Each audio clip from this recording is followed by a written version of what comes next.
Ako yung pinaaral ng Tita Biday sa States. Nung araw na pinulot ka niya, siyang alis ko. Eh bakit nilihim niyo sa akin to?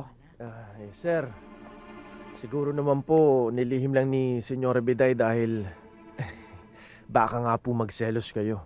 Kasi nga alam ni Senyore ang ugali mo. Hid-hid yung budhi mo. Makasarili. Ha? Sakim.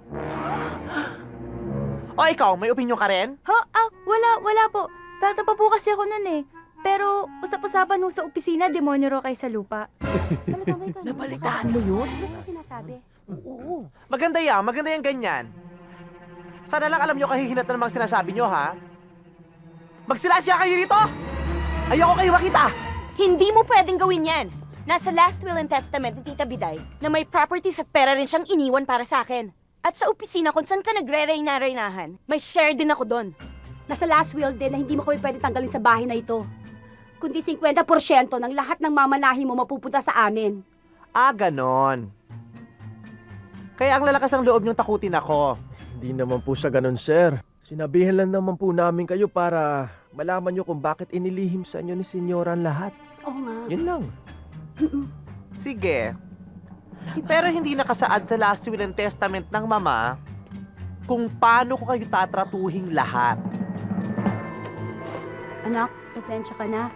Dito ko pinatulong ng impaktong Peter na yan, ha? Akala ko nga ho, exaggerated lamang ang mga kwento tungkol sa kanya eh. Totoo pala? Ay nako. Sampo lang yan.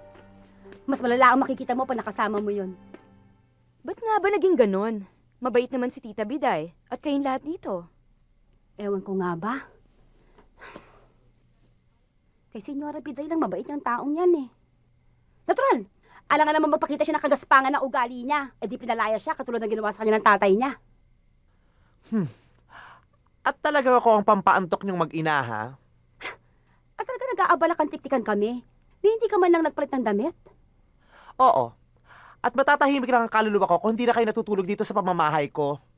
At saan mo naman kami patutulugin?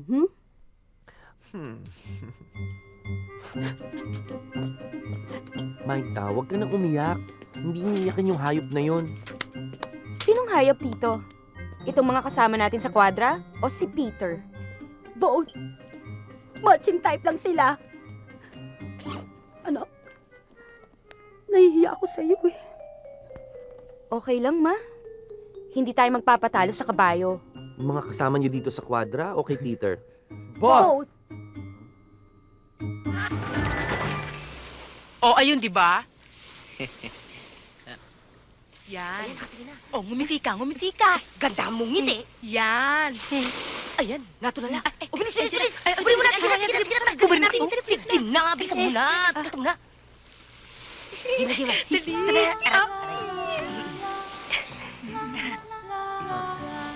Sandali ah.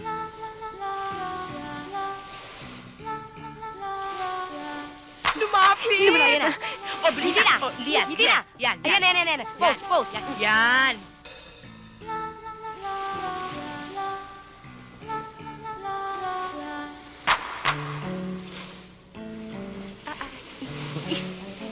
Hello. Anong ginagawa niyo?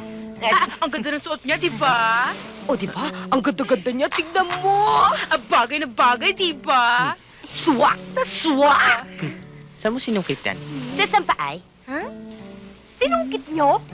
Ha? Akin yan ah. Booking! Buri mo nga yan! Ubalit. Ubalit daw. Uy! Bakit? Huwag niyo hubarin dito yan. Mamaya na. Ay, ubalit daw eh. 1,000,000 ba ikaw mo, anak? O, Dad, 1,000,000 lang.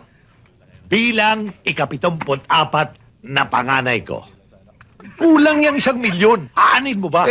Pambibili ko lang ng sports car na pinakita ko sa inyo isang araw. Sports car? Oo. Hubcap lamang yan. Dagdagan mo pa ng 3,000,000 at ikabit mo rin sa auto. I'll give you 2 weeks. Opo. Tama na ba yon para i-present niyo ang project study? Okay, ma'am. Sure. Ma'am, Oh, yun hong napakabait, napakaganda at spoiled yung anak. Nasa labas at gusto daw kayo makausap. pwede ba sabihin mo maghintay lang? At may mga kausap ako. Sinabi ko na ho, pero ayaw niya maghintay! Sorry, Mami, pero hindi na talaga ako makapaghintay dahil napaka Diyos ko. Oho, Problema? totoo po yun. Meron po talaga kaming problemang napakabigat. Napakabigat? Ano ba yung napakabigat na yan? Kasi may party kami mamayang gabi. Wala kaming partners. Oho. Yung mga boyfriends ninyo, nasaan? Inaway namin silang lahat, Mami. Ha? Oh my God. Pwede ba? Doon tayo mag-usap. Gentlemen, excuse lang ha. Sandali lang. Ano bang problema yan? Kasi Mami, dapat lang naman talaga silang awayin eh. Dahil mga two-timers sila, mga babaero silang lahat.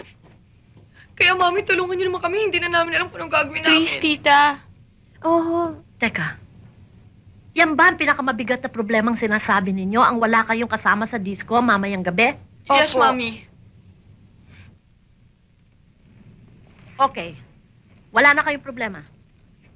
Solved na ang problema ninyo. Mami! Sila? Silang makakapartner namin sa disco? Ano naman ang sama nun? Mababait naman itong mga batang ito, anak. Ayaw mo niyan? Tall? Short? And... Never mind. Sila? Bakit? Alangan ba kaming maging kapartner nyo sa disco? Oh, okay naman ako ah. Materialis puwertes ako.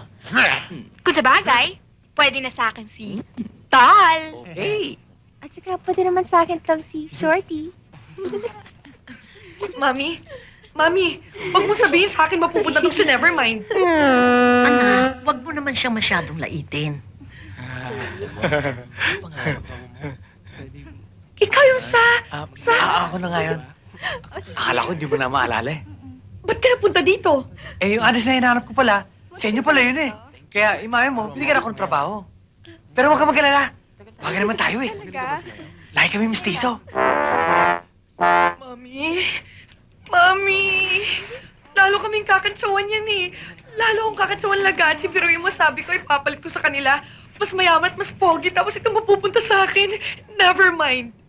Anak, image building lamang yan. Kung si Kachi ay anak ng milyonaryo, gagawin naman natin siyang anak ng bilyonaryo. Tama si Mami.